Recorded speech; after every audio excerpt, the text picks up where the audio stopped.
அடுத்த 10 ஆண்டுகளில் மலேசியாவில் நிலநடுக்கம் ஏற்படும் அபாயம் குறைந்த நிலையில் இருக்கும் என அரசு தெரிவித்துள்ளது. இந்த மதிப்பீடு கடந்த கால பதிவுகள், நிலநடுக்க செயல்பாடுகள் மற்றும் நாட்டின் புவியியல் அமைப்பின் அடிப்படையில் செய்யப்பட்டுள்ளது. கனிம மற்றும் புவியியல் துறை தொடர்ந்து மேற்கொண்டு வரும் கண்காணிப்பு தரவுகளின் அடிப்படையில் இந்த முடிவு எடுக்கப்பட்டுள்ளதாக இயற்கை வளங்கள் மற்றும் சுற்றுச்சூழல் நிலைத்தன்மை அமைச்சர் டத்தோஸ்ரீ ஆர்த்தர் ஜோசப் கூரோ கூறினார். மலேசியாவில் சபா மாநிலத்தில் நிலநடுக்க செயல்பாடுகள் அதிகம் காணப்படும் பகுதியாகவும் அங்கு நடுத்தரம் முதல் அதிக வலிமை கொண்ட நிலநடுக்கம் ஏற்படும் வாய்ப்பு இருப்பதாகவும் அவர் கூறினார்.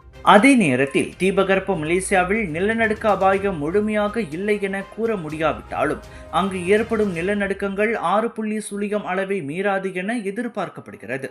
தற்போது நிலநடுக்கம் எப்போது ஏற்படும் என்பதை துல்லியமாக கணிக்கும் தொழில்நுட்பம் எதுவும் இல்லை என்றும் சிறிய அளவிலான நில அதிர்வுகள் அவ்வப்போது ஏற்படுவது இயல்பான ஒன்று என்றும் அமைச்சர் விளக்கினார்.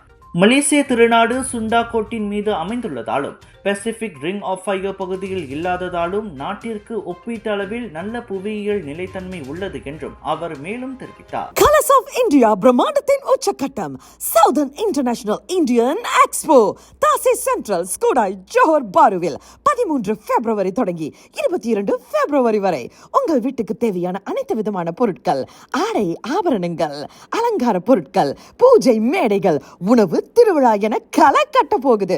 குடும்பத்தோட வாங்க, மகிழ்ச்சியா போவீங்க. 80% விழுக்காடும் காத்துக்கிட்டு இருக்கு. மறந்துடாதீங்க, சவுதர்ன் இன்டர்நேஷனல் இந்தியன் எக்ஸ்போ இவ்வாண்டின் மாபெரும் expo. Big sale, big discount.